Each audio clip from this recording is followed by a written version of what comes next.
नमस्कार, আমি অ্যাস্ট্রো সিদ্দিক। আজকের আলোচনার বিষয়বস্তু তুলা রাশিকে কেন্দ্র করে। তুলা রাশি রাশিচক্রের সপ্তম রাশি, রাশি অধিপতি শুক্র এবং বিশেষত বায়ুতত্ত্বের রাশি। তুলা রাশি জাতক জাতিকাদের মধ্যে দুটো বিশেষ গুণ বা অভ্যাস লক্ষ্য করা যায়। একটা হচ্ছে পজিটিভ দিক, অর্থাৎ শুভ গুণ বা শুভ অভ্যাস, যার মাধ্যম দিয়ে তুলা রাশি জাতক জাতিকারা তার জীবনে সফলতার দিকে এগিয়ে যেতে পারে। আর একটা দিক হচ্ছে বেশ কিছু খারাপ অভ্যাস বা খারাপ গুণ, যার মাধ্যম দিয়ে জীবনে সফলতার ক্ষেত্রে বেশ কিছুটা প্রতিকূলতা, বেশ কিছুটা প্রতিবন্ধকতা, বেশ কিছুটা বাধা বিঘ্নের সম্মুখীন হতে হয় এই তুলা রাশির জাতক জাতিকাদের। তাদের এই যে ভালো গুণ বা ভালো অভ্যাস যেগুলো রয়েছে, তার মাধ্যম দিয়ে যে সফলতার দিকে এগিয়ে যাবে, এই খারাপ গুণ বা খারাপ অভ্যাসগুলোর কারণে কিন্তু তার সফলতার ক্ষেত্রে অনেকাংশে বাধা তৈরি হয়। কোন সে খারাপ অভ্যাস বা খারাপ গুণ যেগুলোকে এখনই পরিবর্তন করলে তার জীবনে সফলতার দিকটা অনেক দ্রুত এগিয়ে যাওয়া সম্ভব হবে। তার জীবনে এই যে খারাপ অভ্যাস বা খারাপ গুণগুলো কোন কোন ক্ষেত্রে প্রতিফলিত হয়, সেটা হতে পারে তার এডুকেশন, হতে পারে তার কেরিয়ার সংক্রান্ত, হতে পারে দাম্পত্য জীবন, লাভ রিলেশন, বন্ধুবান্ধবদের সাথে সম্পর্ক, আত্মীয় স্বজনদের সাথে সম্পর্ক, পার্সোনাল লাইফ। অর্থাৎ সার্বিকভাবে এই যে খারাপ গুণ বা খারাপ অভ্যাসগুলো তুলারাশির জাতক জাতিকাদের জীবনভর নানা বিষয়কে কেন্দ্র করে একটা প্রতিকূল পরিস্থিতির সম্মুখীন মধ্যে দাঁড় করায়। সেই খারাপ গুণগুলো যদি এখনই পরিত্যাগ করা হয়, তাহলে তার জীবনে যে শুভ গুণগুলো রয়েছে সেগুলো যেমন অনেকাংশে বৃদ্ধি পাবে, তার মাধ্যম দিয়ে অতি দ্রুত যেমন জীবনে সফলতা অর্জন করা যাবে, জীবনে চলার পথে কোনো বাধাই কিন্তু বাধা হয়ে দাঁড়াবে না। কোন কোন খারাপ গুণ বা খারাপ অভ্যাস যেগুলো পরিত্যাগ এখনই করতে হবে? প্রথমত অলসতা। তুলা রাশির অধিপতি শুক্র কিন্তু বিশেষত সুখ স্বাচ্ছন্দ্য ভোগ বিলাসটাকে বিশেষভাবে তুলারাশি জাতক জাতিকাদের মধ্যে নিয়ে আসায়। আর এই সুখ স্বাচ্ছন্দ্য ভোগ বিলাসের কারণে তুলারাশি জাতক জাতিকার মধ্যে কিন্তু একটা অলসতা সর্বদা বিরাজ করে।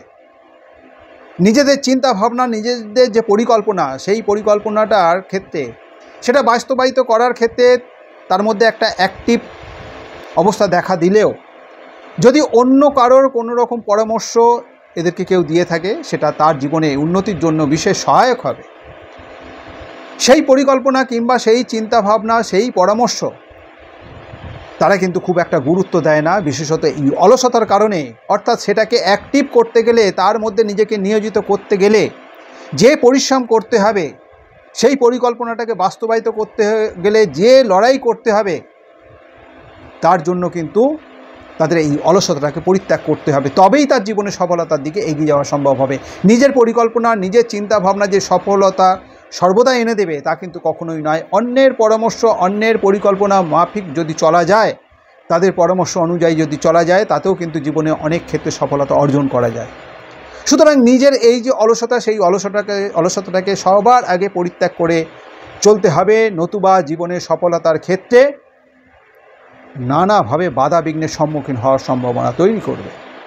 অতিরিক্ত জেদ এদের মধ্যে, এই জেদের কারণেও কিন্তু বিভিন্ন বিষয়কে কেন্দ্র করে এদের সম্পর্কের ক্ষেত্রে একটা খারাপ প্রভাব পড়ে। সেই রিলেশান, সেটা হতে পারে তার কর্মসূত্রে, কর্মক্ষেত্রে, হতে পারে তার বন্ধুবান্ধব, দাম্পত্য জীবন, পার্সোনাল লাইফ, লাভ রিলেশন, তার আত্মীয় স্বজনদের সাথে সম্পর্ক। তার এই জেদের কারণে সম্পর্ক নষ্ট হওয়ার একটা প্রবণতা থাকবে। সুতরাং এই অভ্যাস থেকে এখনই সরতে হচ্ছে তুলারাশির জাতক জাতিকাদের। কৃতজ্ঞতা প্রকাশ, কারোর দ্বারা কিংবা একাধিক ব্যক্তির দ্বারা যদি কোনো রকমভাবে উপকৃত হয়ে থাকে এই সমস্ত জাতক জাতিকা, তাদের মধ্যে যে মিনিমাম কৃতজ্ঞতা বোধ থাকবে, কৃতজ্ঞতা প্রকাশ করবে, তাদের সম্মান জানাবে, সেটুকু কৃতজ্ঞতা প্রকাশ করার মানসিকতা এদের মধ্যে থাকে না। সুতরাং এই প্রবণতার কারণে অন্যদের থেকে কিন্তু দূরে চলে যাওয়ার একটা প্রবণতা এদের মধ্যে থাকবে। কারণ যারা উপকার করছে কিংবা যে উপকার করছে, তাকে যদি মিনিমাম কৃতজ্ঞতা স্বীকার না করা হয়, তাহলে তার কাছে ভুল বার্তা যাবে এই তুলারাশির জাতক জাতিকাদের এই ব্যবহার। সুতরাং এই প্রবণতার থেকেও নিজেকে কিন্তু সরতে হচ্ছে। মানুষকে সম্মান দিয়ে চলাটা উচিত হবে তার জীবনের সফলতার জন্য। সর্বদা কম্পেয়ার করা, ডিমান্ড করা। শুক্র যেহেতু ভোগবিলাস, লাক্সারিয়াস জিনিসের প্রতি একটা আকর্ষণ তৈরি করে, তো তুলা রাশি জাতক জাতিকারা যে জিনিসটা পেয়েছে কিংবা পাচ্ছে সেই জিনিসটা তার সামর্থ্য অনুযায়ী যথেষ্ট হলেও অন্য কে কী পেয়েছে তার সাথে একটা কম্পেয়ার করার মানসিকতা এদের মধ্যে থাকবে। এই কম্পেয়ারটা কিন্তু সর্বদা ঠিক নয়, কারণ যার সাথে কম্পেয়ার করা হচ্ছে সে তার ভাগ্য, তার ক্যাপাসিটি, তার ক্যাপেবিলিটি, তার কর্মগুণের মাধ্যম দিয়ে সে কিন্তু সেটা ভোগ করছে, তার কাছে প্রাপ্তি হয়েছে সেই জিনিসটা।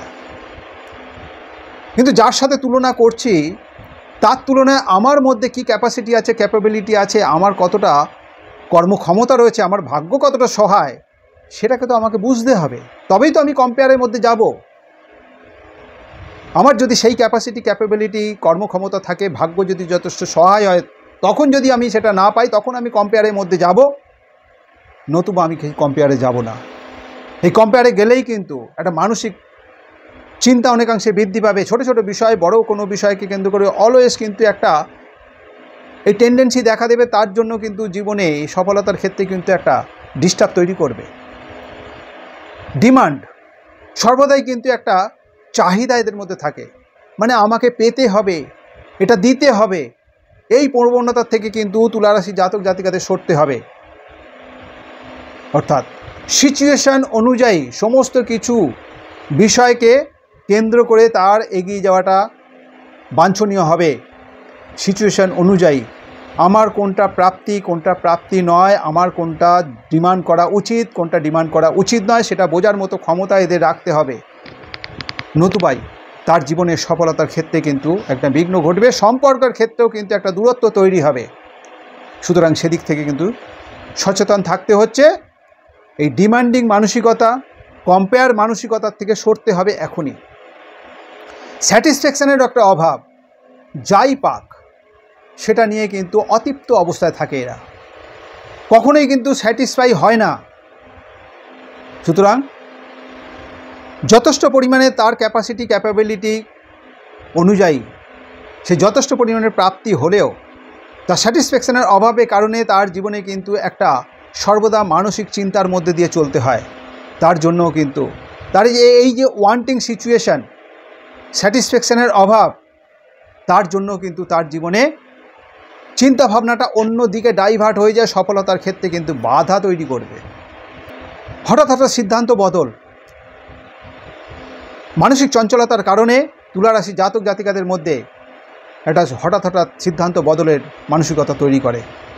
এই সিদ্ধান্ত বদল যদি সর্বক্ষেত্রে এই প্রবণতা থাকে তাহলে কিন্তু তার জীবনের সফলতার ক্ষেত্রে বাধা তৈরি হবে। কারণ কংক্রিট একটা জিনিসের প্রতি নিজেকে যদি ফোকাস না করা হয়, যদি নিজেকে ইনভলভ না করা হয়, তাহলে কিন্তু তার জীবনে হ্যাপাজার ওয়েতে চলতে হবে। অর্থাৎ কখনোই কোনো একটা বিষয়ের ওপর তার ফোকাস আসবে না, স্থিরতা আসবে না। স্থিরতা না এলে কোনো জিনিসের প্রতি কিন্তু ইনভলভমেন্ট যথাযথভাবে না হওয়ার ফলে এগিয়ে যাওয়ার সম্ভাবনা থেকে দূরে থাকতে হয়। সুতরাং এই যে হঠাৎ হঠাৎ সিদ্ধান্ত বদল, তার থেকে নিজেকে কিন্তু এই মুহূর্ত থেকে সরতে হচ্ছে। একটা কংক্রিট ডিসিশান, কংক্রিট চিন্তাভাবনার মধ্যে দিয়ে চলতে হবে। সামর্থ্য অনুযায়ী আমার যে প্রাপ্তি হচ্ছে সেটাতেই আমার সন্তুষ্ট থাকতে হবে, নতুবা ডিপ্রেশন এবং ডিপ্রেশনের কারণে তার জীবনের সফলতার ক্ষেত্রে বিঘ্ন তৈরি হবে। সুতরাং তুলা রাশি জাতক জাতিকাদের মধ্যে কোন কোন খারাপ গুণ বা খারাপ অভ্যাস রয়েছে যেগুলোকে এখনই পরিবর্তন করলে তার জীবনে, তার মধ্যে যে শুভ গুণ বা শুভ প্রভাব রয়েছে সেগুলো অনেকাংশে বৃদ্ধি পাবে এবং তার জীবনে সফলতার জন্য অনেক দ্রুত এগিয়ে যাওয়া সম্ভব হবে। জীবনে কোনো বাধা হয়ে দাঁড়াবে না। এই আলোচনার মাধ্যম দিয়ে বোঝানোর চেষ্টা করলাম কোন কোন বিষয়গুলো এখনই তুলা রাশি জাতক জাতিকাদের দূরে সরাতে হচ্ছে। এই আলোচনা যদি আপনার কাছে গ্রহণযোগ্য মনে হয়, যদি ভালো লেগে থাকে, অবশ্যই লাইক এবং শেয়ার আশা করব। যারা এখনও পর্যন্ত আমার এই চ্যানেলটিকে সাবস্ক্রাইব করেননি, আমার পরবর্তী ভিডিও, পরবর্তী আলোচনাগুলোর লিঙ্ক পেতে অবশ্যই চ্যানেলটিকে সাবস্ক্রাইব করে নেবেন। আজ এই পর্যন্তই। ভালো থাকবেন, সুস্থ থাকবেন, ধন্যবাদ।